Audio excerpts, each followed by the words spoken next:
যুক্তরাষ্ট্রের president Donald Trump বলেছিলেন তারা ইরানের গুরুত্বপূর্ণ পারমাণবিক স্থাপনাগুলোকে ধ্বংস করে দিয়েছেন।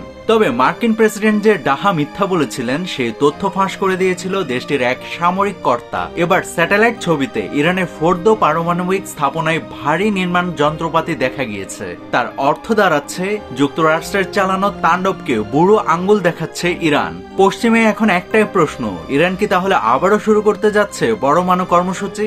ইরানের ফোর্দো পারমাণবিক স্থাপনায় যে ভারী নির্মাণ যন্ত্রপাতি আনা হয়েছে তা ধরা পড়েছে ম্যাক্সার টেকনোলজিসের নতুন স্যাটেলাইট ছবিতে। এই ছবি বিশ্লেষণ করে পারমাণবিক স্থাপনায় খননকারী মেশিন ও ক্রেন দেখা যাচ্ছে। একই স্থানের ছবি বিশ্লেষণ করে পরমাণু অস্ত্র বিশেষজ্ঞ ডেভিড আলব্রাইট বলেছেন ফোর্দোতে মার্কিন বাংকার ব্লাস্টার হামলা গভীরভাবে আঘাত হেনেছে। তবে তিনি সতর্ক করে দিয়ে এও বলেছেন স্যাটেলাইট ছবি দিয়ে নিচের অংশের নির্দিষ্ট ধ্বংস বা কার্যক্ষমতার বিষয়ে নিশ্চিত হওয়া সম্ভব নয়। ইরানের এই পারমাণবিক স্থাপনাতে মার্কিন যুক্তরাষ্ট্র B-2 বিমান যোগে বাংকার ব্লাস্টার বোমা হামলা করেছিল। এদিকে ইরাকের পররাষ্ট্র মন্ত্রণালয় জানিয়েছে পারমাণবিক স্থাপনায় ক্ষতি গুরুতর, কিন্তু বিস্তারিত কোনো তথ্য তারা দেয়নি। যদিও ইরান কয়েক মাসের মধ্যে ইউরেনিয়াম সমৃদ্ধিকরণ প্রক্রিয়ার পুনরায় শুরু করতে পারে বলে মন্তব্য করেছে আন্তর্জাতিক পরমাণু সংস্থার মহাপরিচালক রাফায়েল গ্রোসি। নাভিদ হাসান, সোনালী নিউজ।